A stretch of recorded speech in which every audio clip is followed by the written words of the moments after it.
Existem versículos na Bíblia que falam coisas como se dedicou exclusivamente à pregação e também como que a palavra se propague rapidamente.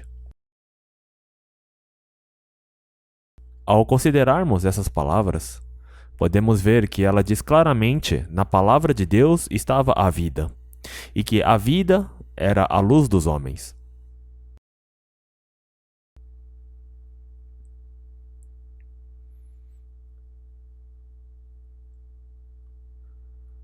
Há muito tempo atrás,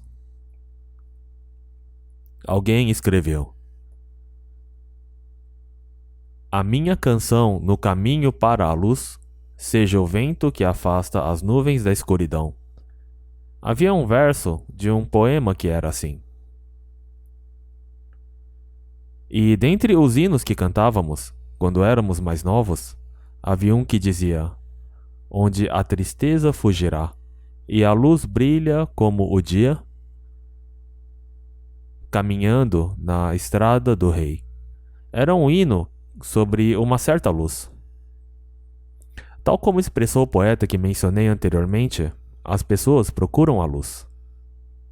É a luz sobre a qual lemos na Bíblia que diz: estava chegando ao mundo a verdadeira luz que ilumina todos os homens.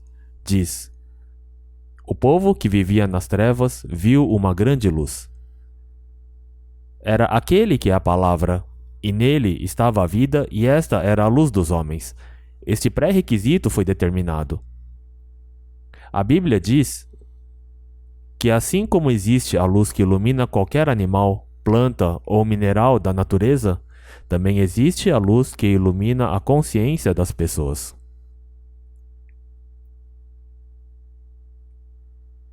Houve uma pessoa que cantou um hino que dizia: a escuridão se transformou em amanhecer. Houve uma outra pessoa que cantou: tenho em minha alma a luz que há muito busco desde que Jesus entrou em meu coração. Quando consideramos essas coisas, podemos ver que, pelo fato da palavra da Bíblia estar viva, quando ela ilumina como a luz no espírito das pessoas, a escuridão em seu coração desaparece.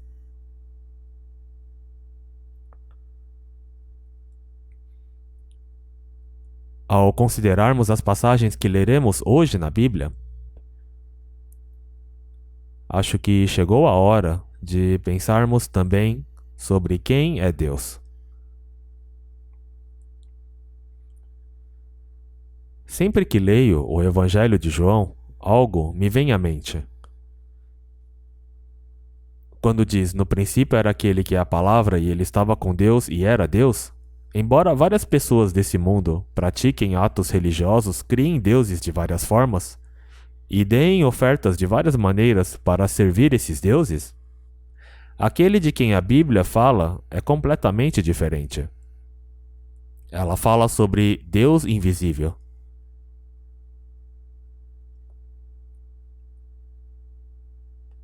Os nossos corações não devem confiar ou depender deste mundo.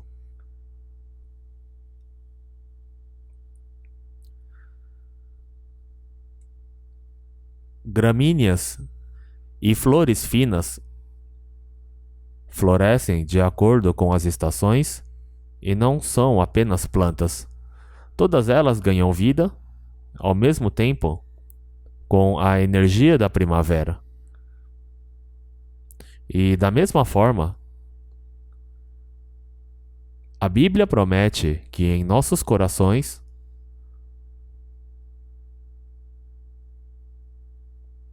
podemos estar conectados a um certo poder. Dessa forma, à medida que lemos a Bíblia, penso que também precisamos levar em consideração as coisas ditas por aqueles que pregaram a Bíblia e precisamos dedicar algum tempo para analisar o que essas pessoas afirmaram. Vamos para o livro de Atos. Atos, capítulo 17. Atos, capítulo 17.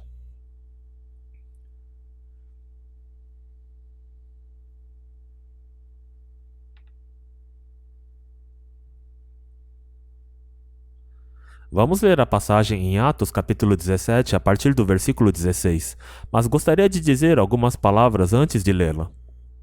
Aqui diz Atenas. No versículo 16 diz: enquanto esperava por eles em Atenas. Atenas é uma cidade sobre a qual as pessoas modernas ouvem falar com frequência em histórias sobre civilizações antigas. É uma região da Grécia. Portanto, este relato não foi simplesmente escrito por um homem chamado Paulo, que simplesmente se sentou em alguma mesa e imaginou estas coisas. Este relato foi registrado por um médico chamado Lucas, que seguiu esse homem chamado Paulo e escreveu as coisas que ele disse quando esteve com ele e conheceu as pessoas em Atenas.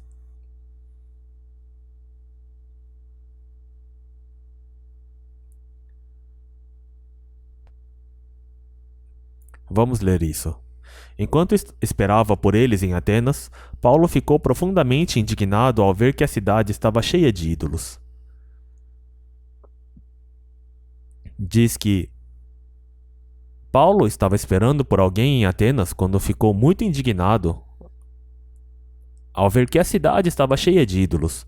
Até hoje existem grandes templos nesta região com grandes pilares e estátuas de pedras de belas mulheres enfileiradas, e vocês podem ver isso com frequência na televisão e em outros meios de comunicação. Mas Paulo disse que esta cidade de Atenas estava cheia de ídolos. Eles fizeram vários tipos de ídolos. E quando ele viu isso, ele disse: não sei porque as pessoas adoram e procuram por coisas que o homem fez e não adoram àquele que deveria ser objeto de adoração pelos homens, o único Deus. Ele não sabia porque eles adoravam essas coisas e ficou irado em seu coração.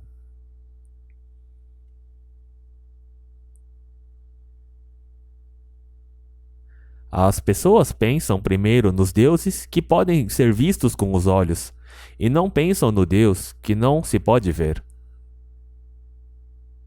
Então, Paulo viu essas pessoas realizando rituais diante de estátuas feitas por escultores e ficou furioso.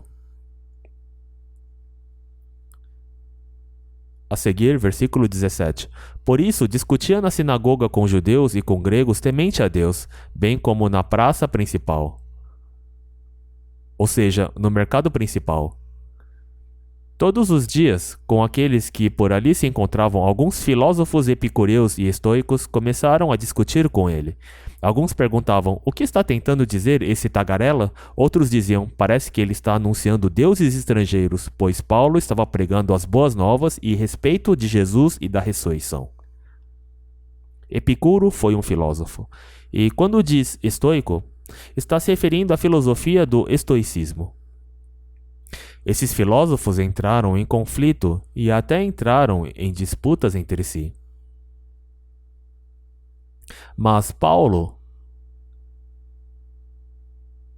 estava pregando as boas novas a respeito de Jesus e da ressurreição. Em outras palavras, ele estava dizendo que quando as pessoas morrem, não é que elas simplesmente desaparecem e chegam ao fim, mas que algum dia serão formadas novamente. Paulo estava apresentando um certo raciocínio de esperança. As pessoas achavam que se morressem, apodreceriam e isso seria o fim.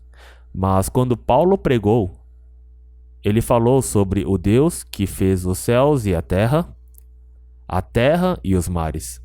E ele explicou que este Deus não só criou o homem, mas há também uma restauração final do homem. Este foi o raciocínio sobre a ressurreição que pôde ser encontrado na história dos judeus. E Paulo também afirmou isso com base no Antigo Testamento, e ele tinha o raciocínio voltado para a ressurreição. Ele recebeu o poder do Espírito Santo de Deus e se tornou alguém que explicava essas coisas. A seguir, versículo 19. Então, o levaram a uma reunião do Areópago, onde lhe perguntaram: podemos saber que novo ensino é esse que você está anunciando? Eles prenderam Paulo. Eles o levaram para um lugar chamado Areópago, que deve ser familiar para todas as pessoas que já viajaram para essa região.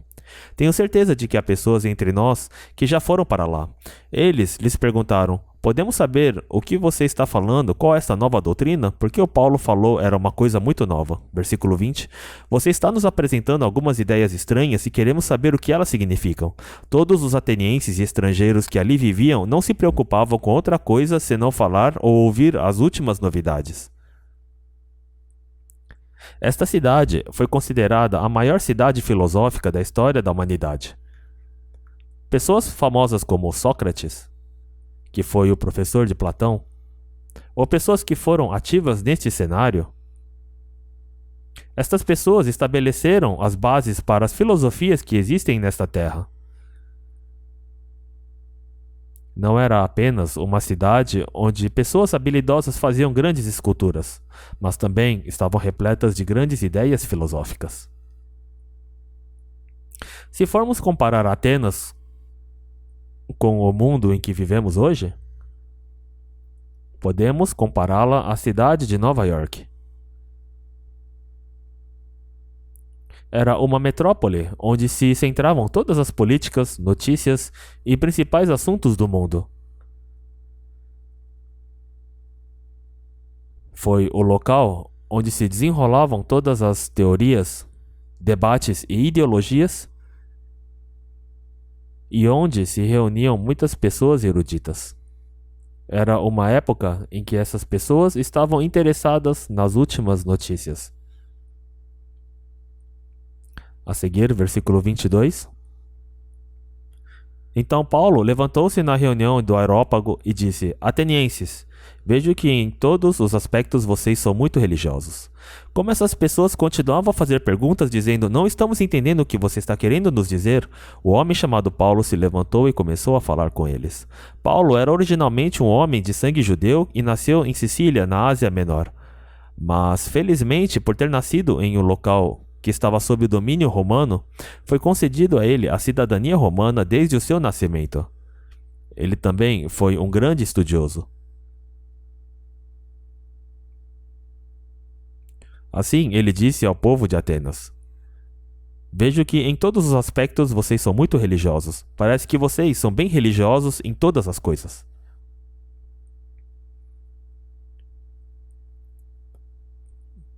Por quê? Versículo 23. Pois, andando pela cidade, observei cuidadosamente seus objetos de culto e encontrei até um altar com esta inscrição: ao Deus desconhecido. Ora, o que vocês adoram? Apesar de não conhecerem, eu lhes anuncio. Parece que as pessoas de Atenas tinham mais do que o necessário. Eles haviam feito imagens de todos os tipos de deuses, adoravam e ofereciam sacrifícios a eles. Mas no caso de terem esquecido algum deus, construíram um altar e fizeram uma inscrição dizendo: ao Deus desconhecido, para não ofender a esse Deus. Eles não tinham um nome determinado pelo homem para esse Deus, mas parece que o povo de Atenas tinha medo de irritar um Deus que eles poderiam ter esquecido e, para ter certeza, eles adoravam deuses desconhecidos dessa forma. Eles realmente pareciam ter espaço suficiente em seus costumes religiosos e adoravam vários deuses. Eles fizeram isso para evitar de serem punidos. Por isso, o apóstolo Paulo disse a essas pessoas: vejo que em todos os aspectos vocês são muito religiosos. Ao passar, vi vários ídolos, até encontrei um altar com a inscrição dizendo: ao Deus desconhecido. Então lhes darei a conhecer esse Deus que vocês não conhecem. Ele começou a falar com essas palavras. Ele estava um passo à frente deles. Versículo 24. O Deus que fez o mundo e tudo o que nele há é o Senhor dos céus e da terra, e não habita em santuários feitos por mãos humanas.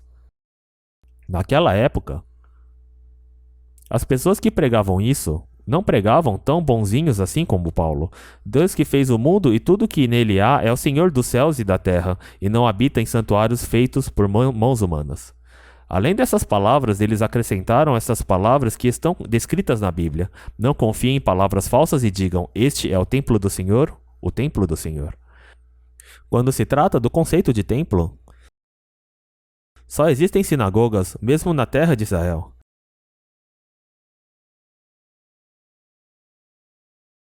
A Bíblia diz que há apenas um templo em Jerusalém.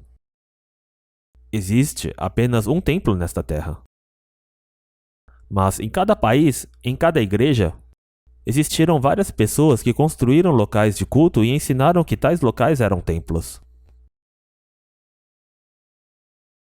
Isso se tornou uma pedra de tropeço para essas pessoas. No entanto, quando este homem chamado Paulo, a quem foi confiado o trabalho de pregar o evangelho aos gentios, que não eram judeus, quando este homem explicou isso ao povo de Atenas, ele disse: "O Deus que fez o mundo e tudo o que nele há é o Senhor dos céus e da terra, e não habita em santuários feitos por mãos humanas."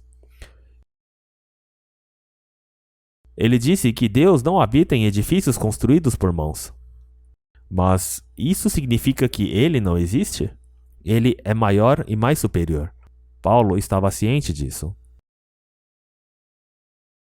Ele não é servido por mãos de homens como se necessitasse de algo, porque ele mesmo dá a todos a vida, o fôlego e as demais coisas. Deus, que fez todas as coisas desse mundo, não precisa da simpatia do homem e nem precisa pedir esmola ao homem, como se ele precisasse de alguma coisa.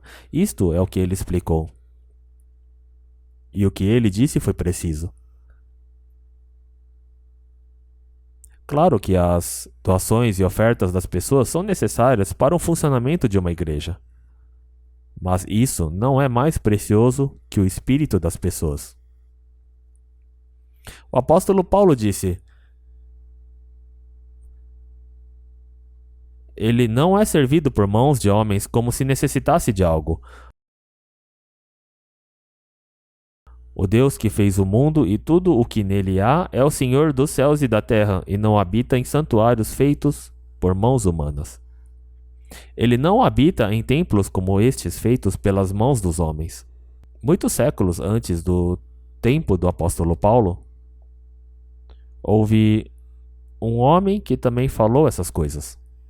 Embora Deus tivesse ordenado que pregasse o evangelho, ele determinou que não havia necessidade de pregá-lo às pessoas de outras nações. Então pegou um barco e fugiu. Seu nome era Jonas. Ele estava dormindo profundamente no porão do navio quando surgiu uma tempestade e um grande alvoroço começou a acontecer.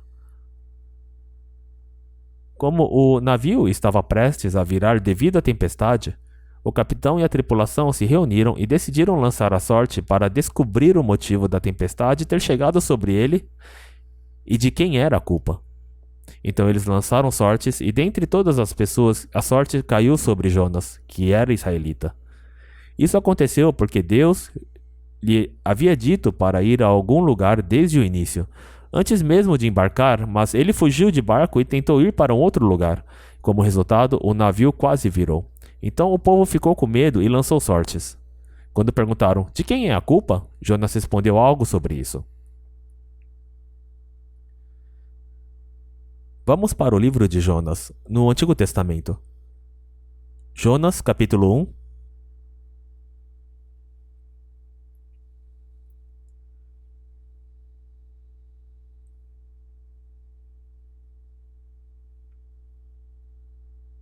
Jonas, capítulo 1, vamos ler do versículo 4. Versículo 4.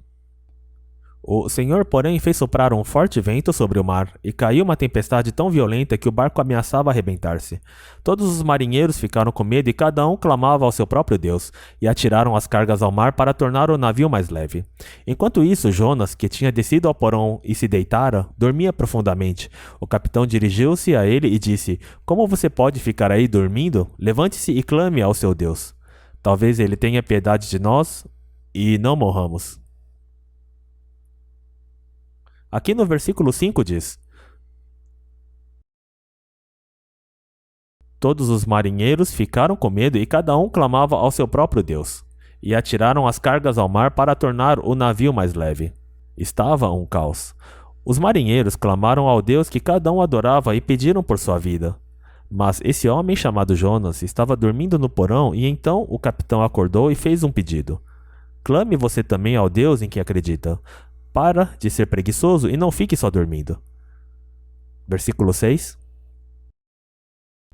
O capitão dirigiu-se a ele e disse: Como você pode ficar aí dormindo? Levante-se e clame ao seu Deus. Talvez ele tenha piedade de nós e não morramos. Versículo 7. Então os marinheiros combinaram entre si: Vamos lançar sortes para descobrir quem é o responsável por esta desgraça que se abateu sobre nós. Lançaram sortes e a sorte caiu sobre Jonas. Não é muito estranho o que aconteceu aqui? Eles descobriram que isso estava acontecendo por causa de Jonas. Versículo 8. Por isso lhe perguntaram: Diga-nos, quem é o responsável por esta calamidade? Qual é a sua profissão? De onde você vem? Qual é a sua terra? A que povo você pertence? Assim começou uma investigação. Perguntaram tudo sobre ele, um por um.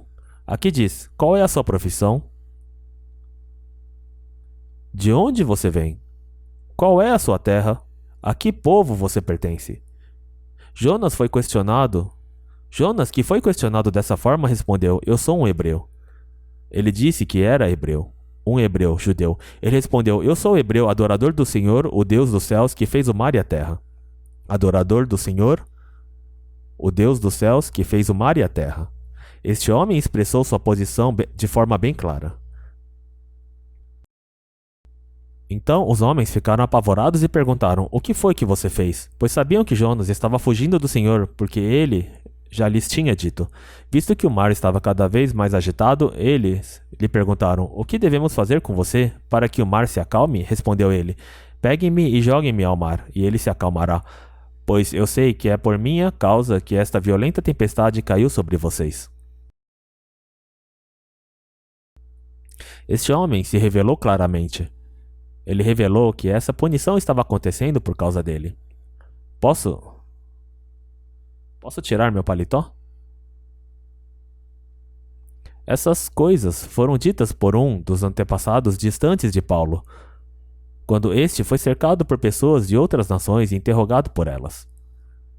Ele respondeu como um homem do povo que acredita naquele que fez os céus e a terra, o mar e a terra seca. E então, quando Paulo estava em um templo em Atenas, ele clamou dizendo: O Deus que fez o mundo e tudo o que nele há é o Senhor dos céus e da terra. E não habita em santuários feitos por mãos humanas. Ele não é servido por mãos de homens como se necessitasse de algo. Isto é o que ele revelou a eles. Vamos ler Atos, capítulo 17 novamente.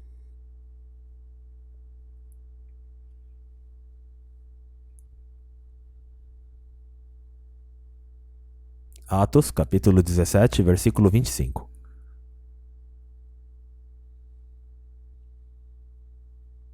Ele não é servido por mãos de homens, como se necessitasse de algo, porque ele mesmo dá a todos a vida, o fôlego e as demais coisas.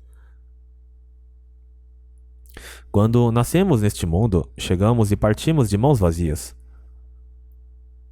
Mas nos esforçamos muito para agarrar e possuir alguma coisa. Respiramos o ar e o oxigênio que nos foram automaticamente fornecidos e também vivemos nossas vidas bebendo algo. Vivemos nossas vidas conquistando as coisas do mundo e depois morremos. A única coisa que permanece em abundância são a vida gananciosa que levamos. Como viemos de mãos vazias, não há outra opção a não ser ir de mãos vazias. Mas somos obrigados a reconhecer que fizemos várias coisas erradas em nosso espírito. Então, Deus, que dá a todos a vida, o fôlego e as demais coisas, é proclamado aqui. A seguir, versículo 26.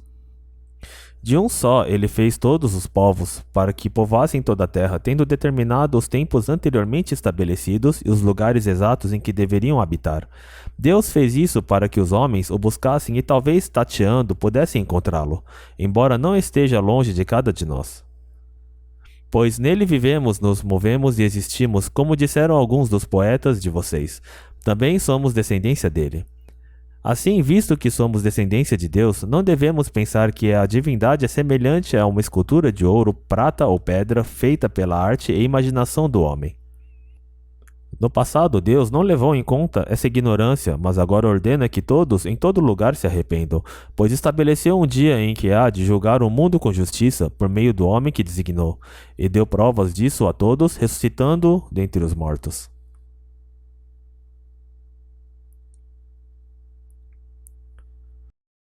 Ao descrever Deus,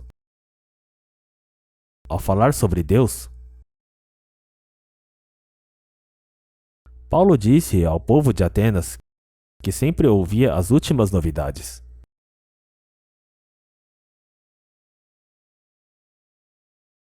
De um só fez todos os povos. Algumas traduções dizem: de um só sangue fez todos os povos.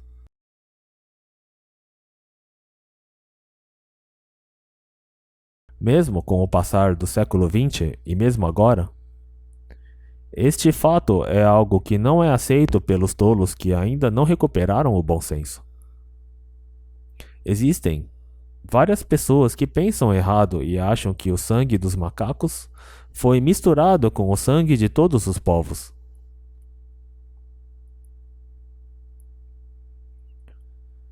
O sangue de todos os povos está conectado em um só. Não importa de que povo seja uma pessoa, seja ela negra, branca ou asiática, quando se misturam, seus descendentes também serão humanos. Não existe regra que declare se uma pessoa desta etnia se casar com outra pessoa de etnia diferente, ela não poderá ter filhos. Todos os humanos estão conectados. Há 2000 anos atrás, Paulo ficou em frente a um templo em Atenas e proclamou uma das novidades mais recentes. De um só fez ele todos os povos para que povoassem toda a terra. Vamos pensar sobre esse fato. Não há nenhuma pessoa que consiga se esquivar das palavras de um só sangue fez todos os povos, porque o sangue de uma pessoa está ligado ao sangue de outra pessoa. Suponha que um caucasiano sofra um acidente de carro a caminho de algum lugar. Se machuque e perca muito sangue. Não importa quão branco ele seja, se uma pessoa de pele realmente escura vier e doar seu sangue para uma transfusão, para repor o sangue perdido, ele será capaz de viver. Então, este versículo está dizendo que o sangue de toda a humanidade está conectado. E assim diz: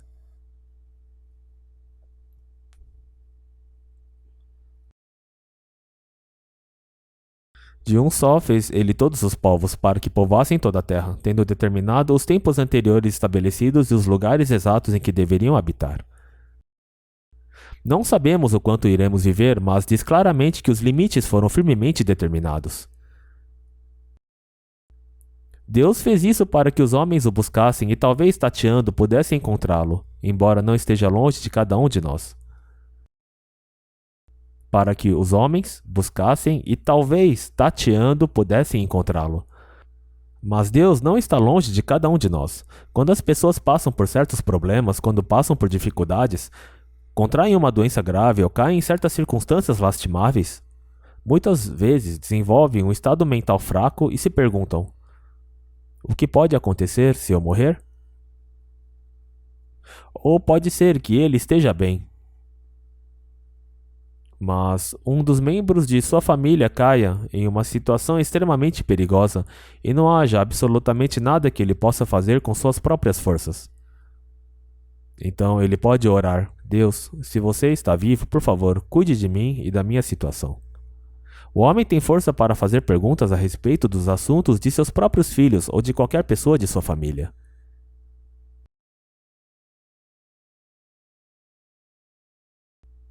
Então, a Bíblia nos diz: não está longe de cada um de nós. Versículo 28. Pois nele vivemos, nos movemos e existimos. Como disseram alguns dos poetas de vocês, também somos descendência dele. Alguns poetas disseram: somos também descendência dele. Assim, visto que somos descendência de Deus, não devemos pensar que a divindade é semelhante a uma escultura de ouro, prata ou pedra feita à arte e imaginação do homem. Isto quer dizer que eles não devem adorar e orar diante de um objeto feito pelo homem. Próximo versículo. No passado, Deus não levou em conta essa ignorância, mas agora ordena que todos, em todo lugar, se arrependam. No passado, Deus não levou em conta tal ignorância, mas Ele ordena que agora todos, em todo lugar, se arrependam. Pois estabeleceu um dia em que há de julgar o mundo com justiça, por meio de homem que designou, e deu provas disso a todos, ressuscitando-o dentre os mortos. Por meio do homem que destinou. Em outras palavras, aqui está proclamando que Deus designou Jesus Cristo e, através dele, o dia do grande julgamento chegará para toda a humanidade. Porque na Bíblia diz que ele será o juiz nos últimos dias. Então, o que podemos dizer sobre Deus hoje? Vamos pensar desta forma. Já passou o tempo em que as pessoas julgavam e tratavam guerras com base nas coisas visíveis. Agora,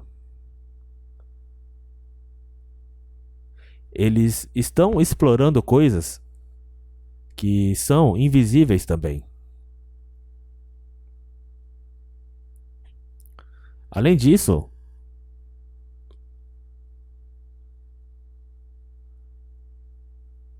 o ar não contém apenas oxigênio, mas outros elementos invisíveis como nitrogênio e vários outros. Esses elementos incríveis que são invisíveis existem. Vamos supor que as nossas vidas neste mundo tenham chegado ao fim. Vamos dizer que nossos corpos apodreceram, mas isso não quer dizer que desaparecemos. Ainda existimos em algum lugar da atmosfera deste universo. Somente mudou a nossa forma, apenas as formas se mudaram, mas ainda existem. Se alguém colocar água com sabão em uma tigela, girar e soprar com um canudo, bolhas se formarão e flutuarão no ar. E então eles iriam estourar. O que era visível há pouco tempo desapareceu. Apenas desapareceu da nossa vista. Mas a sua massa ainda está lá. Milhares de pessoas estão sentados neste salão neste momento. Mas vamos dizer que todas essas pessoas não estejam mais neste mundo. Posso dizer que elas não estarão aqui daqui a 100 anos, mas não significa que só porque foram enterradas a Terra fique mais pesada. Não há mudança em seu peso porque nossos corpos surgem da inexistência e retornam à inexistência. Não quer dizer que a Terra vai ficar mais pesada só porque muitos de nós iremos morrer daqui a 100 anos. Este é o mesmo caso quando estamos vivos. Por quê? Quando nascemos, quando fomos formados, somos uma célula muito pequena. Então, ao receber alimento através do sangue de sua mãe, se transforma em um bebê e é trazido a este mundo. Se alimenta da mesma comida que a mãe come e a célula continua a se multiplicar, dividir e a crescer. Nossos corpos físicos foram formados dessa forma. Mas eventualmente as nossas vidas chegarão ao fim. Vai acabar sendo como diz na Bíblia: vieram todos do pó e ao pó todos se tornarão. Comemos vegetais, cozinhamos e comemos os animais que se alimentam de vegetais, e é assim que vivemos as nossas vidas, mas no final nós também voltaremos ao pó. Então, faz sentido dizer que desapareceremos? Anteriormente falamos das bolhas que se formam ao soprar a água com sabão, mas mencionei que só porque flutuam, voam e eventualmente estouram não significa que tenham desaparecido. Quando estas bolhas estouram, desintegram-se em umidade e evaporam, mas isso não significa que tenham desaparecido. Elas ainda existem na atmosfera. A forma ainda existe, só que são invisíveis aos nossos olhos porque as formas foram alteradas. A ciência moderna tem a capacidade de reproduzir isso.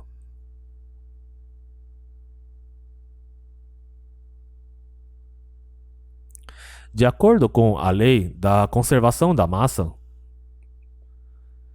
todos os elementos do nosso corpo podem ser reunidos novamente, mas custa muito dinheiro. Todos os ingredientes dos alimentos que consumimos vêm da Terra. Por isso existimos neste mundo, nesta atmosfera. Quem diz que algo não existe só porque é invisível não pode ser considerado uma pessoa moderna, pois é ignorante. Estamos em uma posição em que não podemos mais ignorar as coisas que são invisíveis. Vamos pensar sobre isso novamente. Ó soberano, Tu fizestes os céus, a terra, o mar e tudo o que neles há. Esta afirmação feita pelos judeus foi meramente ilusória? E uma história que foi transmitida como lenda na história dos judeus? Ou temos a responsabilidade de procurar esta verdade? Diz que Deus fez os céus e a terra. Podemos ficar pensando em quão grande é Deus a ponto de poder criar os céus e a terra. Um dia, eu estava lendo o Antigo Testamento e me deparei com algo que me pegou de surpresa. Nos livros que eu gostava de ler, li que antigamente as pessoas afirmavam que a Terra era plana. Eles diziam todos os tipos de coisas naquela época. Mas há 3.500 anos atrás, Jó escreveu: Ele estende os céus do norte sobre o espaço vazio, suspende a terra sobre o nada. Está dizendo que se olharmos para cima, a partir do Polo Norte, o ponto mais setentrional da Terra, há uma área que é completamente vazia. Mesmo que olhemos através de um telescópio astronômico, não importa de quão longe olhemos, existe esse espaço enorme que se estende.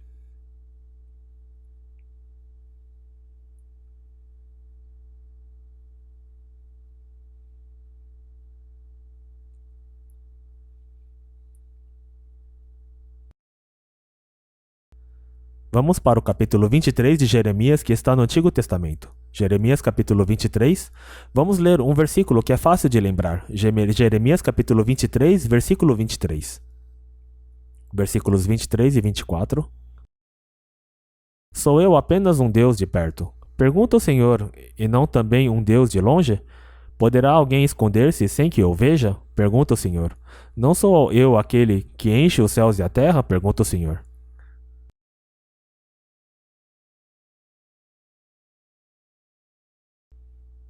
O Senhor Deus, que se refere a si mesmo como eu, diz que enche os céus e a terra. Ele preenche inteiramente os céus e a terra. Aquele que é o soberano de todo o universo, aquele que fez o mundo e tudo o que há nele, é ele que enche os céus e a terra.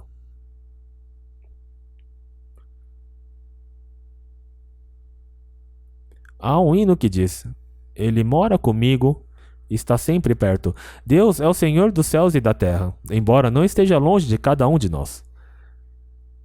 Aquele que enche o universo, que não compartilha somente todas as alegrias e tristezas, a vida e a morte do homem, mas também determina o destino do homem, não está muito longe de nós.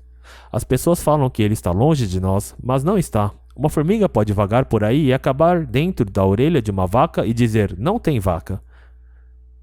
Eu não estou vendo, está escuro aqui, mas a vaca diz: mu. A formiga pode pensar que é o som de um trovão e não ter ideia do que seja. O mesmo pode acontecer com o homem. Um homem chamado Yuri Gagarin, da União Soviética, viajou para o espaço em uma espaçonave e disse: Eu não vi Deus. Claro que não. A vaca não é visível aos olhos de uma formiga. Aos olhos de uma formiga, a vaca não existe, mas a vaca existe. A Bíblia diz que Deus, que criou o universo, fez a terra e que ele não a criou para estar vazia. Diz que Deus a formou para ser habitada pelo homem. Deus fez com que o homem habitasse ali, mas o homem se desviou, foi expulso e enfrentou a morte. Deus até lhe deu autoridade para a vida eterna, mas ele foi privado desse direito. Como isso é triste! Deus criou a terra e plantou um jardim do Éden, e ali fez a árvore da vida e a árvore do conhecimento do bem e do mal. Ele disse: Você é livre para comer qualquer árvore do jardim, mas não coma desta única árvore, a árvore do conhecimento do bem e do mal. Deus deu essa ordem para o homem, mas este homem tolo comeu do fruto da árvore do conhecimento do bem e do mal. Como teria sido bom se ele tivesse comido primeiro da árvore da vida? Então o homem não envelheceria nem morreria. Mas ao comer do fruto da árvore do conhecimento do bem e do mal, ele se tornou o antepassado dos pecadores. O Criador deste universo criou o jardim do Éden e colocou Adão lá para guardá-lo. O nome Adão significa homem. O nome do nosso primeiro ancestral foi Adão. Vamos para Gênesis capítulo 2.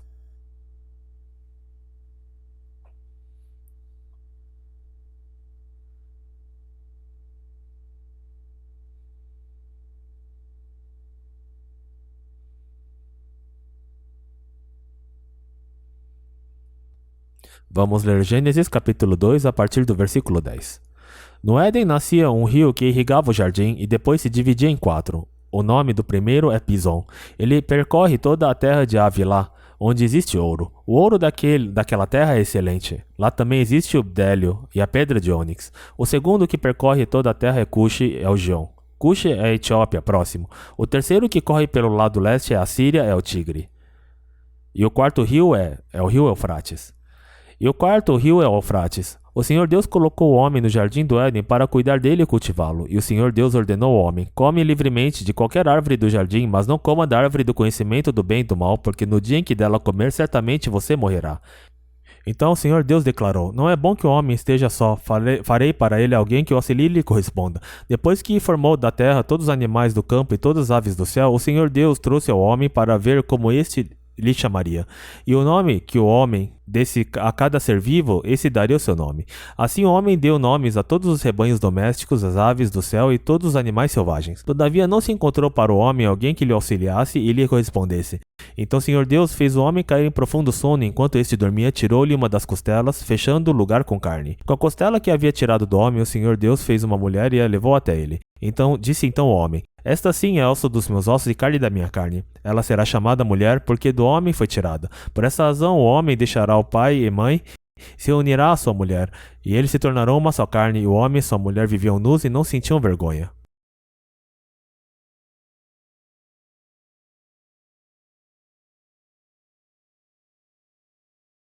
Deus deu a Adão autoridade para cuidar e guardar o jardim do Éden e até fez com que ele desse nomes a todos os animais. Mas ele viu que não era bom que o Adão ficasse sozinho, por isso na Bíblia diz que quando Adão caiu em sono profundo, Deus tirou uma de suas costelas e dela fez uma mulher. Alguém poderia dizer: de jeito nenhum, como uma mulher pode ter sido feita de um único osso?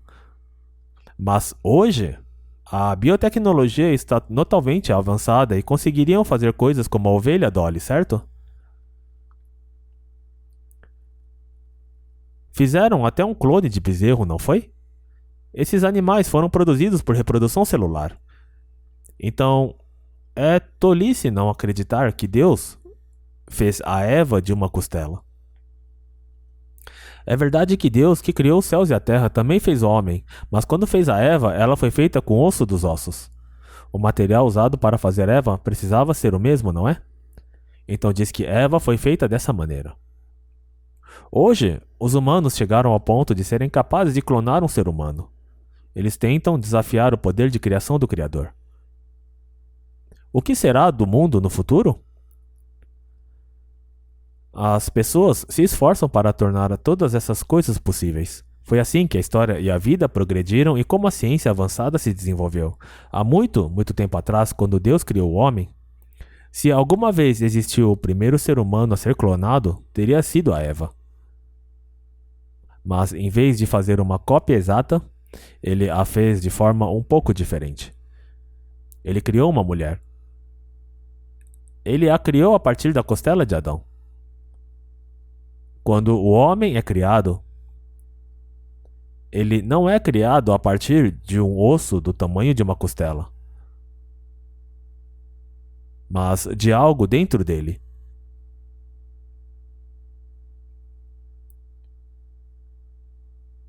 Do tamanho de uma hemoglobina, do tamanho de um hemócito. Isso se torna um homem. Quando pensamos desta forma, não é tão difícil acreditar que Deus criou o homem. Realmente não há necessidade de inclinar a cabeça com dúvida. Quando existe algo que não entendemos, mas na Bíblia diz que Deus o realizou, temos que sentir um pouco a responsabilidade de primeiro ouvir essas palavras. Mas o problema é que as pessoas ficam focando somente no fato de Deus ter feito a árvore do conhecimento do bem e do mal. Muitas vezes me perguntam: por que Deus fez a árvore do conhecimento do bem e do mal? Não seríamos tão desafortunados se Adão não tivesse comido desse fruto? E se você é essa pessoa que fica apenas pensando que o pecado entrou no mundo por Deus ter feito a árvore do conhecimento do bem e do mal, e que por causa do pecado o homem passou a sofrer, a passar por dificuldades e tristezas, e que por isso ele ficou sujeito ao castigo, então você precisa voltar para antes de Adão ter comido o fruto e se perguntar: o que Deus deu a Adão, além da árvore do conhecimento do bem e do mal? Deus ordenou que ele vivesse apenas de frutas como pêssegos e maçãs? Ou havia algo ainda melhor? Vamos ver o versículo 15. O Senhor Deus colocou o homem no jardim do Éden para cuidar dele e cultivá-lo. E o Senhor Deus ordenou ao homem: coma livremente de qualquer árvore do jardim, mas não coma da árvore do conhecimento do bem e do mal, porque no dia em que dela comer, certamente você morrerá. Deus alertou Adão: no dia em que dela comer, certamente você morrerá. Ele ordenou que cuidasse do jardim. Quando ele disse para cuidar do jardim, ele estava querendo dizer que havia alguém que tentaria prejudicar e roubá-lo. É por isso que Deus lhe ordenou que cuidasse do jardim. Mas por quê? Foi porque havia um enganador que iria impedir Adão de comer o que ele realmente deveria comer, e iria enganar para que comesse o que não deveria. Vamos ler o versículo 9 juntos? Então o Senhor Deus fez nascer do solo todo tipo de árvores agradáveis aos olhos e boas para o alimento. E no meio do jardim estavam a árvore da vida e a árvore do conhecimento do bem e do mal. Estavam a árvore da vida e a árvore do conhecimento do bem e do mal. Aquele que criou tudo isso advertiu Adão para que não comesse da árvore do conhecimento do bem e do mal que estava no meio do jardim. Então, o que teria acontecido se Adão e Eva tivessem comido da árvore da vida? Eles teriam vivido para sempre. Eles nunca teriam morrido.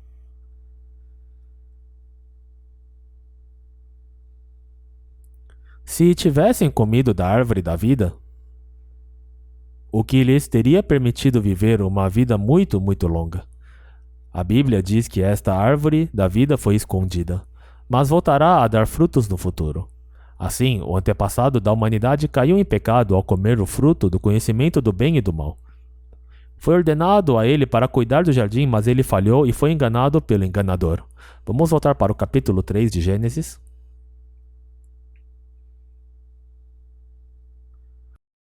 Ora, a serpente era a mais astuta de todos os animais selvagens que o Senhor Deus tinha feito. E ela perguntou à mulher: foi isto mesmo que Deus disse, não comam de nenhum fruto da árvore do jardim? Respondeu a mulher à serpente: podemos comer do fruto das árvores do jardim, mas Deus disse: não comam do fruto da árvore que está no meio do jardim e nem toquem nele. Do contrário, vocês morrerão. Disse a serpente à mulher: certamente não morrerão. Deus sabe que no dia em que dele comerem, seus olhos se abrirão e vocês, como Deus, serão conhecedores do bem e do mal. Quando a mulher viu que a árvore parecia agradável ao paladar, era atraente aos olhos e além disso desejável para dela se obter discernimento, tomou do seu fruto e comeu e deu ao seu marido e comeu também. Os olhos dos dois se abriram e perceberam que estavam nus, então juntaram folhas de figueira para cobrir-se. Ouvindo o homem e sua mulher os passos do Senhor Deus que estavam pelo jardim quando soprava a brisa do dia, esconderam-se da presença do Senhor dentre as árvores do jardim. Mas o Senhor Deus chamou o homem, perguntando: onde está você? E ele respondeu: ouvi teus passos no jardim e fiquei com medo porque estava nu, por isso me escondi. E Deus perguntou: quem lhe disse que você estava nu? Você comeu do fruto da árvore da qual lhe proibi comer? Disse o homem: foi a mulher que me deste por companheira que me deu do fruto da árvore e eu comi. Vamos refletir até aqui por um momento.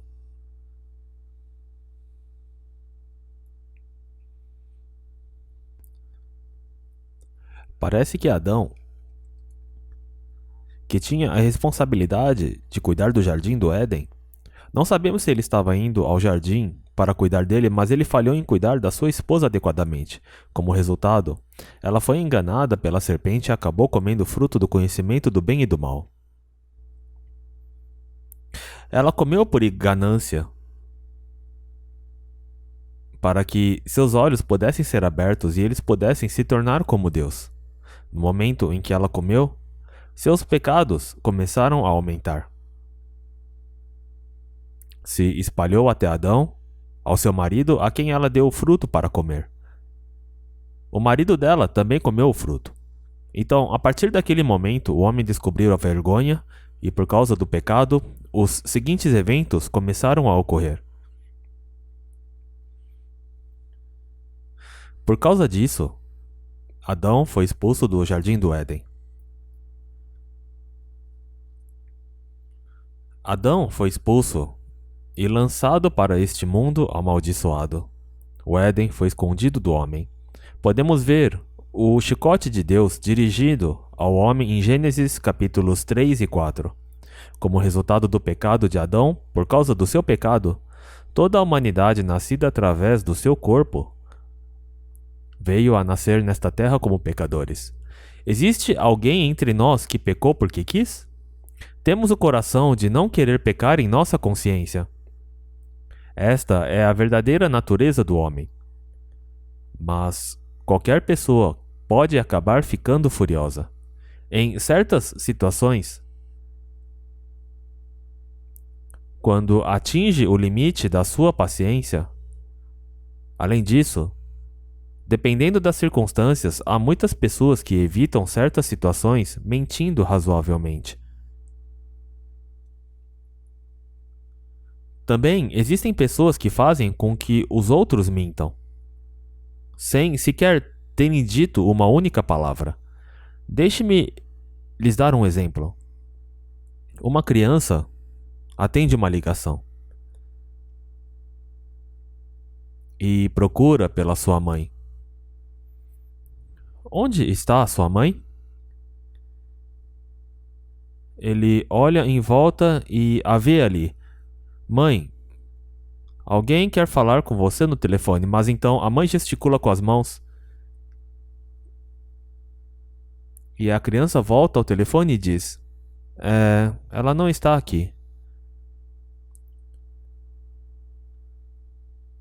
Ao ouvir isso, a mulher que está do outro lado da linha responde dizendo: você é muito inteligente, vou comprar um pacote de chicletes para você. Na próxima vez que nos encontrarmos, a criança responde: obrigado. Então a mulher pergunta novamente à criança: mas para onde foi a sua mãe? A criança, se sentindo grata pelo chiclete que a mulher prometeu, se esquece de tudo e pergunta à sua mãe sobre o telefone dizendo: mãe, o que devo dizer aqui? A mãe gesticulou algo com as mãos para o seu filho, para não precisar atender a ligação, mas então foi revelado que ela fez o seu filho mentir. Um pecado em dobro foi cometido aqui, tanto pela mãe quanto pela criança. Mas esse tipo de pecado é considerado, como costumamos dizer, um pecado branco, não é mesmo? Já que é um pecado pequeno. Contudo, como o homem tem uma natureza pecaminosa, se ela se expandir e aumentar numa escala nacional, então se tornará um pecado grande. Mas os pecados que cometem na infância não parecem ser pecado. Contudo, a natureza pecaminosa está em todos os homens. Todo mundo tem isso dentro de si. Então na Bíblia diz, por meio da desobediência de um só homem, muitos foram feitos pecadores. E também diz, como o pecado entrou no mundo por um homem, Adão, o pecado, a morte. Porque Adão, antepassado da humanidade, pecou, e muitas outras vidas nasceram depois disso em pecado, os números se multiplicaram, muitos nasceram, e assim muitas pessoas nascem, vivem sem rumo e depois morrem. É verdade que muitas pessoas sofrem esse infortúnio, mas Deus não se esqueceu do homem e deixou um caminho preparado. Embora Adão tenha falhado, Deus tem um plano para salvar o homem, fazer com que as pessoas sejam salvos e se tornem seus filhos. É por isso que Deus deu as palavras da Bíblia na história dos judeus. Ele deu a palavra da vida que existe desde o princípio. Esta palavra se fez carne e veio a este mundo, de acordo com o que estava registrado e indicado no Antigo Testamento a respeito da terra em que ele nasceria, e daquela estrela que iria aparecer em seu nascimento. E, ao ouvir sobre esse relato, os magos do Oriente viram a estrela e vieram procurá-lo. Eles perguntaram: onde está o recém-nascido rei dos judeus? Também está registrado na Bíblia que ele iria nascer em Belém, na terra de Judá. Quanto a este que nasceu de acordo com todas as palavras registradas pelos profetas, a Bíblia diz: veio para o que era seu. Diz: veio para o que era seu, mas os seus não o receberam. Jesus veio para a terra que havia sido designada, mas os judeus o rejeitaram e o entregaram para ser crucificado. Mas a Bíblia diz: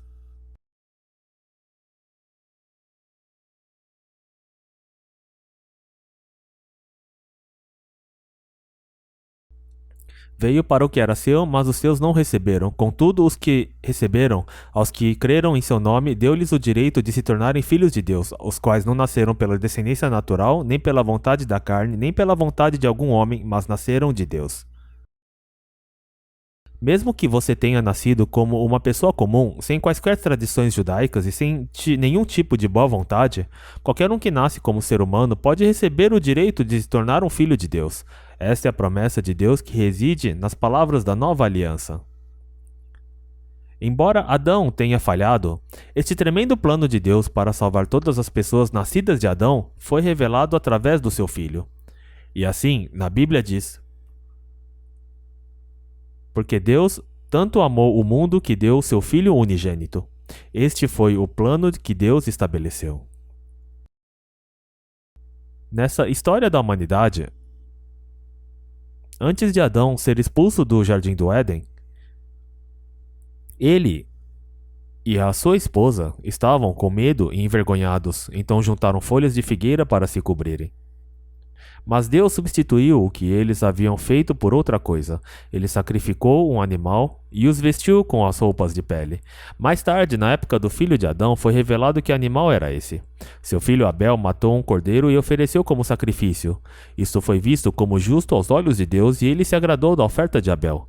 Mas as ofertas dos grãos, que eram oferecidos pelo suor do trabalho do homem, depois dele ter pecado, não era bem visto por Deus, e por isso Caim ficou extremamente irado e se levantou contra seu irmão e o matou. Este foi o primeiro assassinato. Abel aprendeu com o seu pai como se cobrir com cordeiro, e assim ofereceu das primícias do seu rebanho a Deus. Seu pai e sua mãe haviam pegado plantas, folhas de figueira, que poderiam muito bem servir de alimentos para eles, e as ajuntaram para cobrir a vergonha. No entanto, Deus sacrificou um animal cujo sangue foi derramado no jardim do Éden e os vestiu com roupas de pele desse animal. É por isso que Abel pegou o animal e o ofereceu como um sacrifício. Esta é a imagem do Salvador que viria mais tarde na história da humanidade.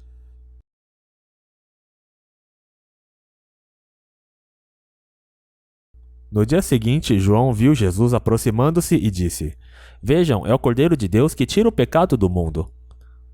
Se olharmos atentamente para a palavra justiça, do caractere chinês, podemos ver que o caractere é composto pelo eu ou min, que é colocado abaixo do caractere do Cordeiro. Sou um pecador, mas eu fui colocado sob o Cordeiro. Isto significa que Deus irá ver o Cordeiro e irá proteger o homem. Portanto, quando a palavra é usada para indicar uma pessoa justa, o caractere para eu precisa estar abaixo do caractere cordeiro, para que isso possa significar justo. Não sei como o povo chinês surgiu com tal palavra, mas essa palavra justiça tem um profundo significado. Quando Deus proclamou a sua justiça, ele explicou o método de como oferecer um cordeiro como sacrifício dentro da história dos judeus. É por isso que Jesus, que nasceu mais tarde, é descrito como cordeiro.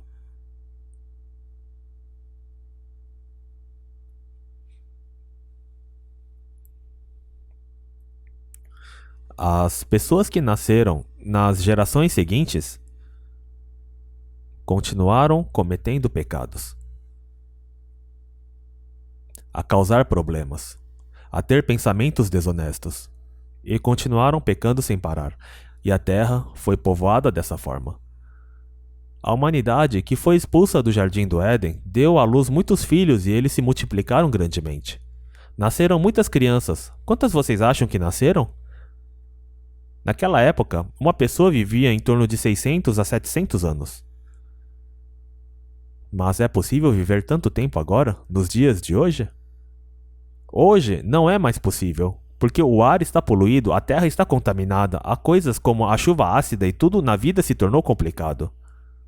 Mas, há muito tempo atrás, na época em que o mundo estava completamente livre de poluição, quando apenas a luz infravermelha brilhava sobre a Terra, e para quando você estivesse doente, tudo o que você precisava fazer era sentar-se em uma pedra que você já melhorava, naquela época as pessoas viviam vidas muito longas.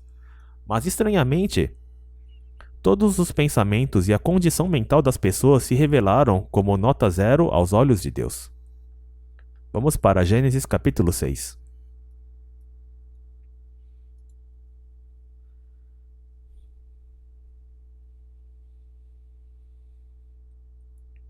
Gênesis capítulo 6. Vamos ler Gênesis capítulo 6 a partir do versículo 5. Gênesis capítulo 6, versículo 5.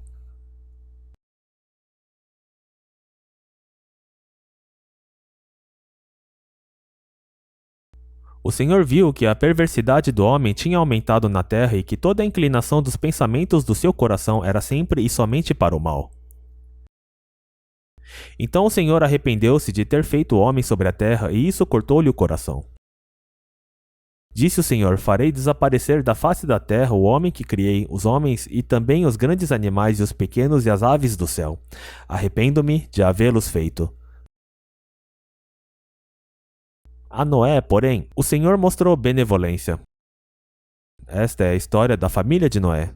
Noé era um homem justo e íntegro. Entre o povo da sua época, ele andava com Deus. Noé gerou 3 filhos, Sem, Cã e Jafé.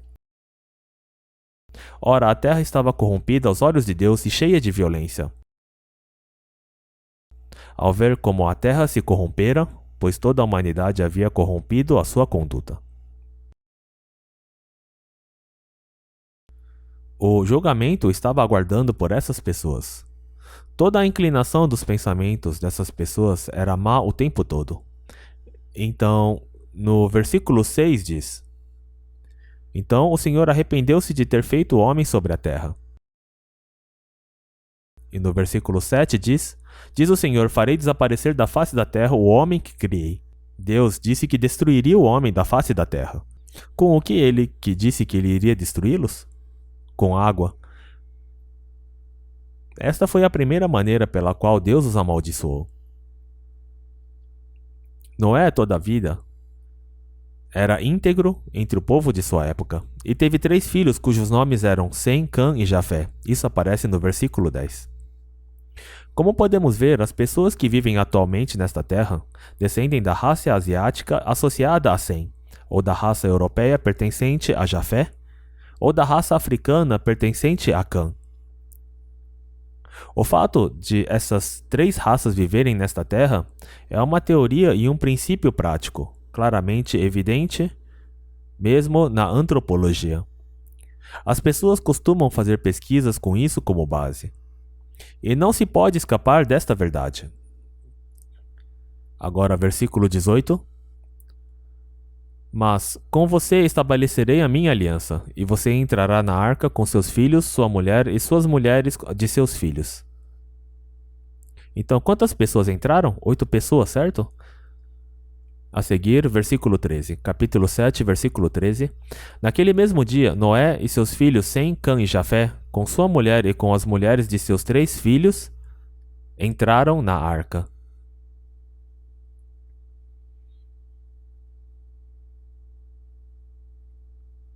A palavra arca, em coreano, é uma combinação de 2 caracteres. E um deles significa navio. As pessoas entraram naquele navio. Naquela época, este navio foi feito para ser espaçoso e tinha formato semelhante a um retângulo. Mesmo agora, se olharmos para o maior porta-aviões da atualidade, exceto a parte dianteira do navio que divide a água, todo o resto, a parte inferior do navio tem forma de uma arca, tem um formato semelhante a um retângulo. Por isso, a palavra arca em coreano usa o caractere que significa navio. Então, aqui no versículo 13 diz: Naquele mesmo dia, Noé e seus filhos Sem, Cã e Jafé, com sua mulher e com as mulheres de seus 3 filhos, entraram na arca. Houve um dia em que eles entraram na arca. E foram 8 pessoas que entraram naquele navio, naquela arca.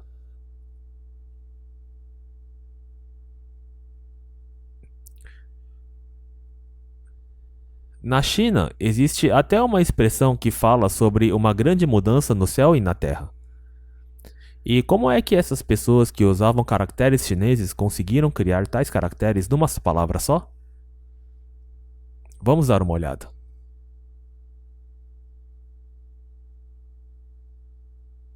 Este caractere significa navio. Adicionando isso, passa a significar que 8 pessoas entraram no navio. Isso é muito estranho, não é? Existe este caractere que significa 8. E também existe esse caractere que significa entrar. E quando eles se combinam, se tornam este caractere único que significa navio. Ou seja, isso mostra que 8 pessoas entraram no navio. Isso não é estranho? Parece que eles sabiam de alguma coisa. É bem surpreendente. Mas, como diz a Bíblia, 8 pessoas entraram no navio naquele dia. Noé e sua mulher, o filho mais velho Sem e sua mulher, Cã e sua mulher e Jafé e sua mulher. E através dessas pessoas, a humanidade nesta terra começou a se multiplicar. Isto é, após o grande dilúvio. Esse navio atualmente se encontra no meio do Monte Ararat, em Irã, enterrado em alguma parte de uma calota polar, onde é difícil as pessoas escalarem. Um canto deste navio feito de tábuas de cipreste pode ser avistado ocasionalmente. Tem até uma pessoa que viaja por diversos países dando palestras com um pedaço de madeira deste navio. Disse que o navio permaneceu lá, então, há muito tempo atrás, quando esta grande mudança ocorreu no céu e na terra, a água cobriu toda a terra.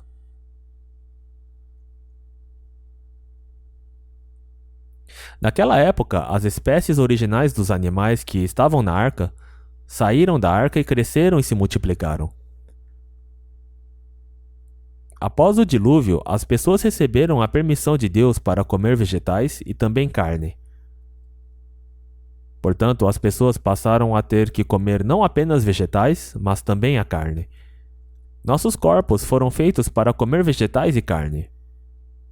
Podemos ver em Gênesis capítulos 7, 8 e 9 e 10 que essas pessoas começaram a aumentar e a se multiplicar.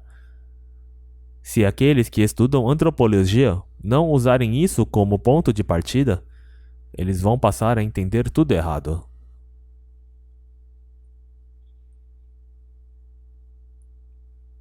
E então, em Gênesis capítulo 11, a humanidade que estava prestes a ser destruída por conta do dilúvio saiu viva e passou a ter muitos filhos. Muitas pessoas nasceram depois disso e viveram juntas, de acordo com a lenda que essas pessoas ouviram de seus ancestrais.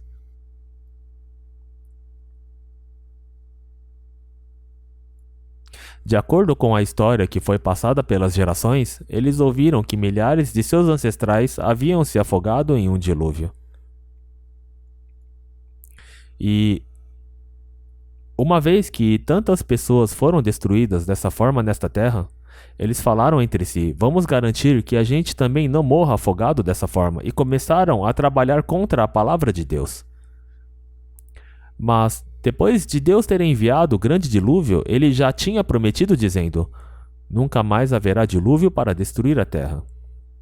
E mostrou um arco-íris como sinal. Mesmo hoje, quando as pessoas olham para um arco-íris depois da chuva, elas sabem que é o sinal que a chuva parou. Mas em Gênesis capítulo 11, um certo homem que se orgulhava de ser grandioso reuniu as pessoas e sugeriu que construíssem uma enorme torre para governar o povo, dizendo: vamos nos reunir ali para que a gente não seja dispersa. Então começaram a construir a Torre de Babel. Isto aparece em Gênesis capítulo 11.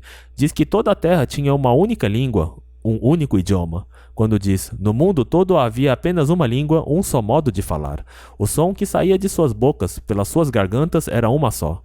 As pessoas tinham um discurso unificado, mas este se tornou confuso, pois a construção da Torre de Babel foi cessada. Isto aconteceu na terra de Sinear.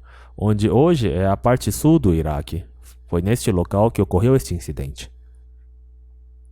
Isso não é estranho, mesmo as crianças sendo de diferentes países e não falarem a mesma língua, elas entendem que mom se referem à mãe e pá ou apá se refere ao pai. Por isso disse que as pessoas tinham uma língua dos primórdios da história da humanidade. E à medida que a linguagem foi se transformando pouco a pouco ao longo dos anos, surgiram variações nas palavras, e mais línguas diferentes começaram a surgir. Capítulo 11, versículo 1. No mundo todo havia apenas uma língua, um só modo de falar. Saindo os homens do Oriente, encontraram uma planície em Sinear e ali se fixaram. Disseram uma aos outros: vamos fazer tijolos e queimá-los bem. Usavam tijolos em lugares de pedras, piche em vez de argamassa. Depois disseram: vamos construir uma cidade com uma torre que alcance os céus. Assim nosso nome será famoso e não seremos espalhados pela face da terra. O Senhor desceu para ver a cidade e a torre que os homens estavam construindo, e disse o Senhor: eles são um só povo que falam uma só língua. E começaram a construir isso. Em breve nada poderá impedir o que planejam fazer. Venham, desçamos e confundamos a língua que falam, para que não entendam mais uns aos outros. Assim o Senhor os dispersou dali por toda a terra, e pararam de construir a cidade. Por isso foi chamada Babel, porque ali o Senhor confundiu a língua de todo mundo. Dali o Senhor os espalhou por toda a terra.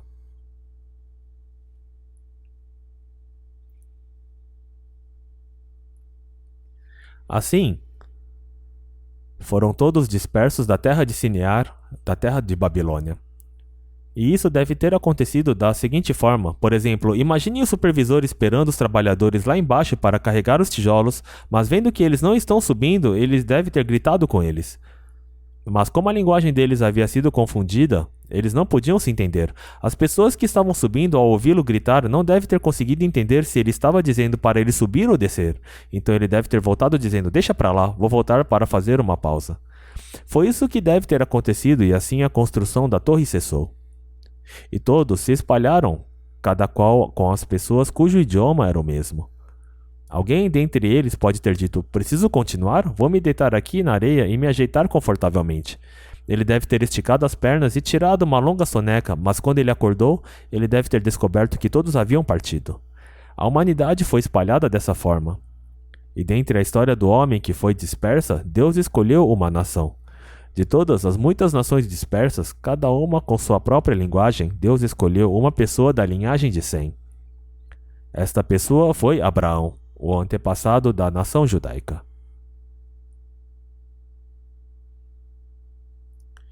Vamos agora voltar ao capítulo 12 de Gênesis. Vamos ler o capítulo 12 de Gênesis a partir do versículo 1.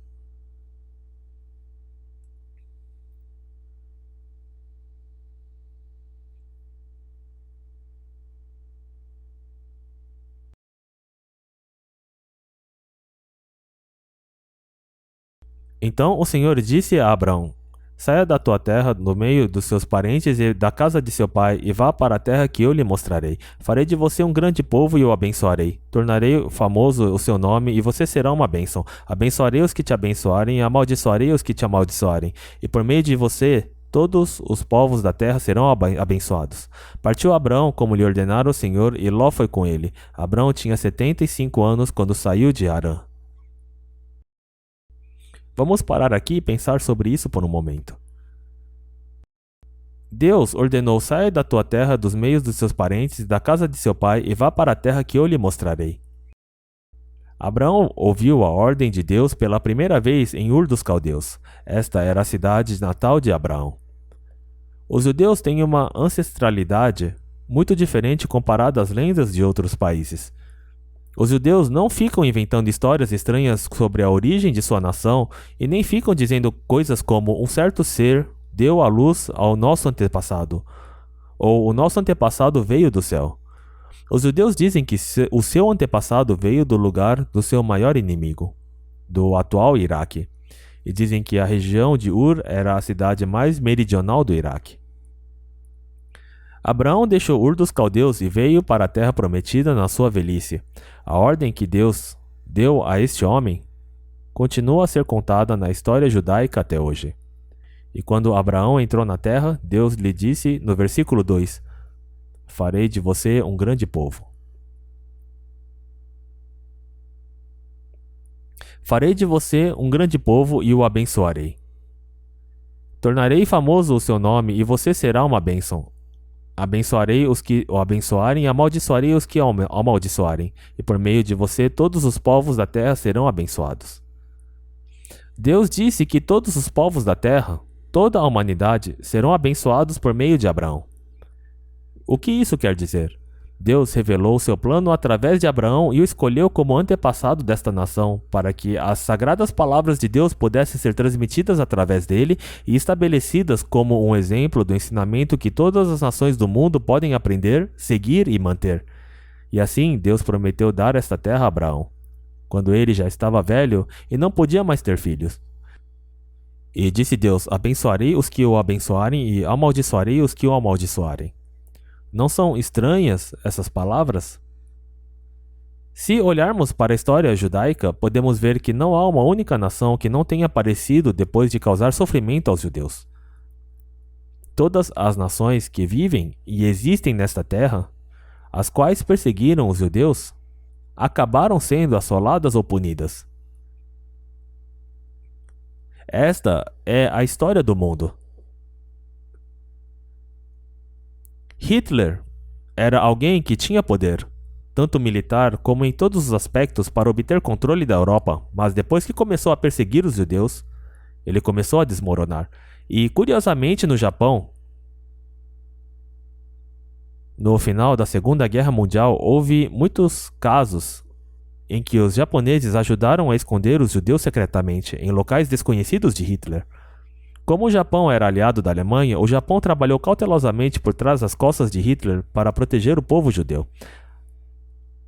Assim, durante a Segunda Guerra Mundial, a maioria dos estrangeiros que viviam no Japão eram judeus. Isso não é estranho? Outra coisa peculiar aconteceu no Japão. Um certo orador japonês disse isso quando soube que a perseguição aos judeus havia começado na Alemanha. O nome dessa pessoa era Toyohiko Kagawa. E ele declarou que a Alemanha iria decair. E por ter dito isso, essa pessoa acabou indo para a prisão. Ele escreveu um livro intitulado Across the Death Line, Além da Linha da Morte. Ele era uma pessoa incrível, mas dizer que a Alemanha cairia na perspectiva do governo japonês era o mesmo que dizer o Japão também vai cair. Porque eles eram aliados. Japão, Itália e Alemanha eram aliados. Eles sonhavam com a dominação mundial e planejavam que o Japão governasse a Ásia, a Itália governasse a África e a Alemanha governasse a Europa. Foi o início do Terceiro Mundo. Estes países estavam se preparando para isso. Por isso, o Japão ficou muito chocado ao ouvir estas palavras desse orador japonês, quando disse que a Alemanha iria cair e o colocaram na prisão. Este homem se referia às palavras do versículo que diz: E abençoarei os que te abençoarem e amaldiçoarei os que te amaldiçoarem. Ele estava dizendo que se desprezassem os judeus, certamente iriam cair. E curiosamente, no início da história dos judeus, Deus fez esta promessa a Abraão quando ele estava velho, fraco e sem qualquer esperança. Isso não é estranho? A este Abraão, o antepassado dos judeus. Vamos ler Gênesis capítulo 13, se vocês já encontraram. Vamos ler Gênesis capítulo 13, versículo 14.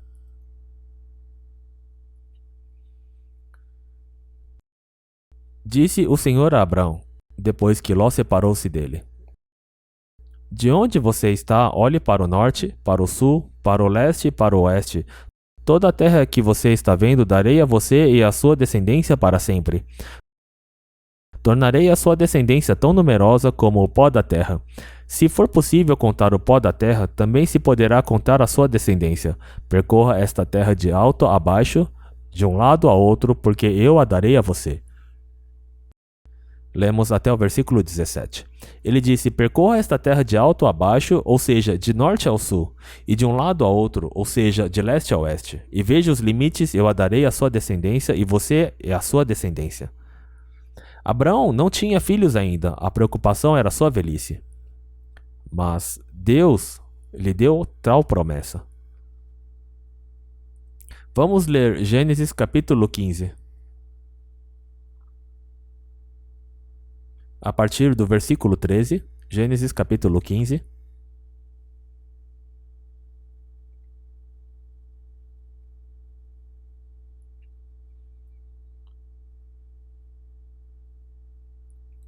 Versículo 13. Então o Senhor lhe disse: saiba que os seus descendentes serão estrangeiros numa terra que não lhes pertencerá, onde também serão escravizados e oprimidos por 400 anos. Mas eu castigarei a nação a quem servirão como escravos, e depois de tudo sairão com muitos bens. Você, porém, irá em paz a seus antepassados e será sepultado em boa velhice. Na quarta geração, os seus descendentes voltarão para cá. Ele disse algo muito estranho aqui, não foi? Era como algo que vem de um sonho. Como Abraão já era velho, ele não conseguia ter filhos. Mesmo quando Deus deu esta promessa a Abraão, ele não tinha confiança nela. Assim, Abraão deu ouvidos à sua esposa e teve um filho através de Agar, a serva de sua esposa. O nome desse filho era Ismael.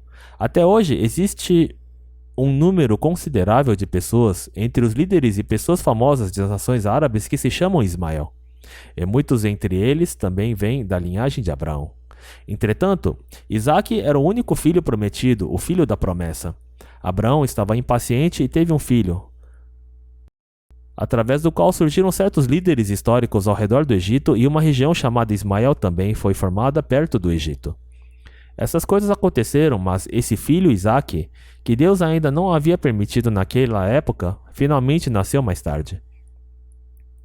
E Deus disse: depois que seu filho Isaque nascer, seus descendentes serão estrangeiros em terra alheia, e serão escravizados por 400 anos, mas na quarta geração eles irão voltar para esta terra. Essas pessoas receberam exatamente essa promessa, e era a vontade de Deus que sua promessa fosse cumprida com elas. Assim,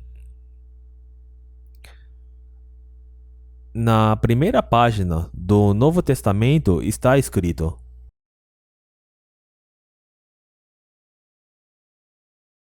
Abraão gerou Isaque, Isaque gerou Jacó, Jacó gerou Judá e seus irmãos, Judá gerou Pérez e Zera. No fluxo desta genealogia do nascimento dos descendentes, Abraão gerou Isaque e Isaque gerou filhos. Eles eram gêmeos. Nasceu Esaú e depois Jacó. Então Jacó também gerou filhos. Ele teve 12 filhos. Ele teve 12 filhos com algumas mulheres. E esses filhos mais tarde se tornaram os pais das 12 tribos de Israel. Eles, ao todo, 75 pessoas mais tarde foram para o Egito. Quando o segundo filho mais novo de Jacó, José, foi para o Egito e passou a ocupar uma posição importante, Jacó foi até lá para encontrá-lo.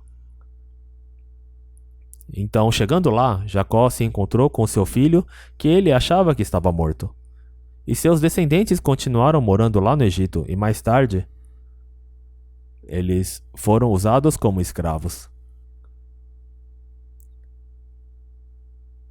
Então, enquanto eles ainda moravam lá, uma oportunidade surgiu para eles escaparem. Isto é o que é conhecido como Êxodo, a gloriosa fuga.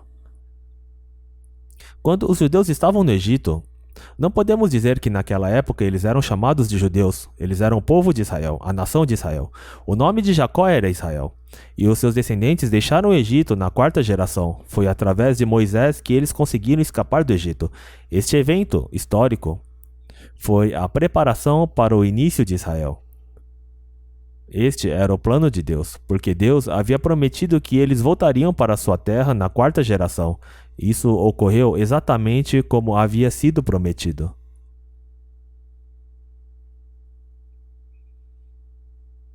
Vamos todos para Êxodo capítulo 12.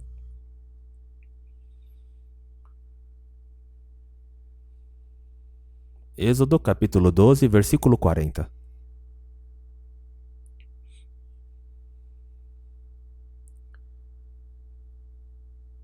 Se vocês já encontraram, vamos ler. Ora, o período que os israelitas viveram no Egito foi de 430 anos. No dia em que se completaram os 430 anos, todos os exércitos do Senhor saíram do Egito.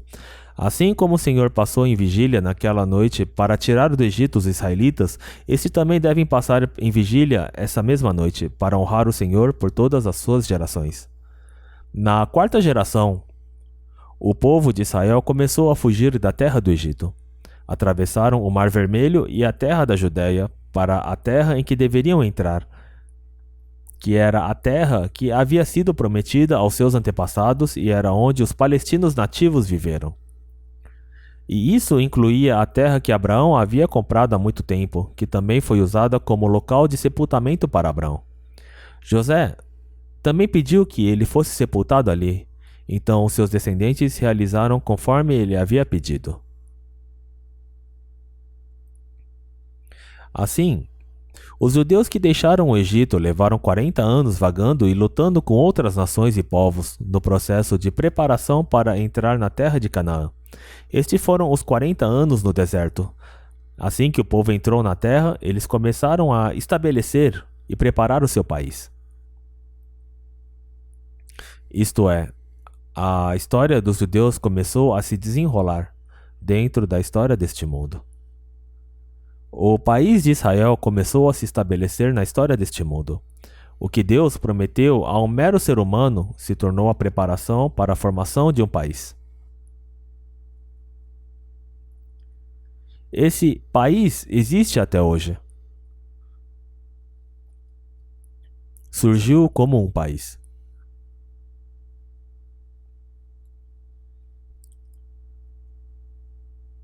Este povo encontrou seu país de origem após 2000 anos e declarou independência em 14 de maio de 1948. Ninguém deve considerar o fato deste país existir no mundo até hoje de forma leve.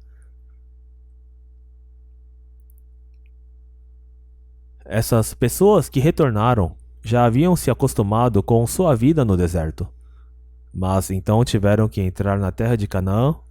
Uma vez na terra, eles pediram a Deus que lhes desse um rei, o que Deus não lhes quis conceder. Assim, um homem chamado Saul se tornou o primeiro rei. Deus não estava satisfeito com este homem. Ele foi removido a todo custo e então um homem chamado Davi foi nomeado rei. Davi se tornou o rei de Israel. Daí, durante o tempo de seu filho, o rei Salomão, a nação começou a ser abalada. Houve problemas, como muitos impostos sendo cobrados. Durante a época do rei Salomão, um homem chamado Jeroboão, que era um de seus subordinados, planejou iniciar uma rebelião. E quando Roboão, filho de Salomão, se tornou rei, o povo trouxe à tona a questão dos impostos e de outras questões e lhe invocou. O filho de Salomão, Roboão, consultou os jovens com que cresceu uma vez de consultar os anciãos políticos, e então a nação começou a ser abalada. No final, a nação foi dividida em duas através de Jeroboão. Ficou dividido em Judá no sul e Israel no norte. Jeroboão conquistou Israel no norte, e Judá no sul era mantido com apenas 2 tribos. Assim, se durante o tempo do rei Davi foi o tempo de um reino unificado, o tempo de seu neto Roboão foi o tempo de um reino dividido. E 750 anos antes da vinda de Jesus, o povo do reino de Israel foi levado cativo e 100 anos depois, o povo de Judá foi levado cativo. Assim, os reinos foram abalados desta forma e apenas o remanescente, um pequeno número de pessoas, permaneceu na terra de Israel.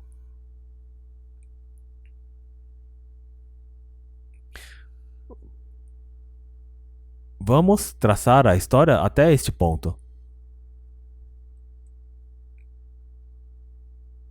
A maior parte do conteúdo que foi explicado hoje foi desde antes do grande dilúvio até Noé. Depois, houve a história após o grande dilúvio.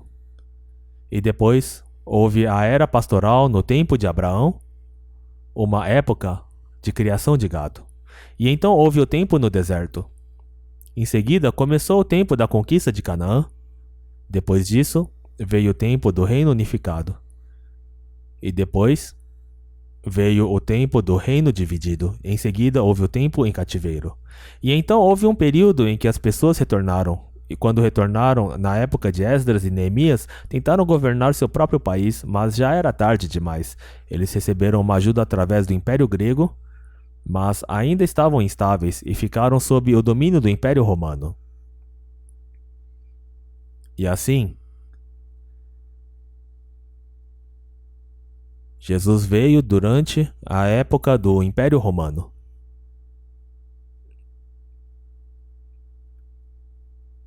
Ele nasceu nessa época. A morte de Jesus ocorreu num campo de execução romano. Assim, através de Roma, o cristianismo começou a ser proclamado ao redor do mundo. Vamos terminar por aqui hoje. Vamos orar?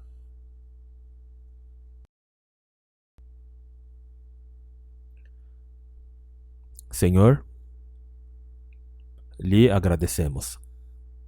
Nós verdadeiramente lhe agradecemos, porque nós, entre todas as pessoas, tivemos a oportunidade de ver de relance o fluxo da história desta terra que tu planejaste. Quando repetidamente vemos que fazemos parte dessa história que tu planejas e lideras, sabemos que realmente é através da tua eterna mão. Senhor, por favor, nos ajuda para que a gente não viva as nossas vidas de forma ignorante nessa história. Por favor, nos conceda sabedoria para que as palavras da Bíblia, para que as tuas palavras possam nos dar discernimento através de teu poder. Deixamos o resto do nosso tempo nas mãos do Senhor Jesus e oramos em nome de Jesus. Amém.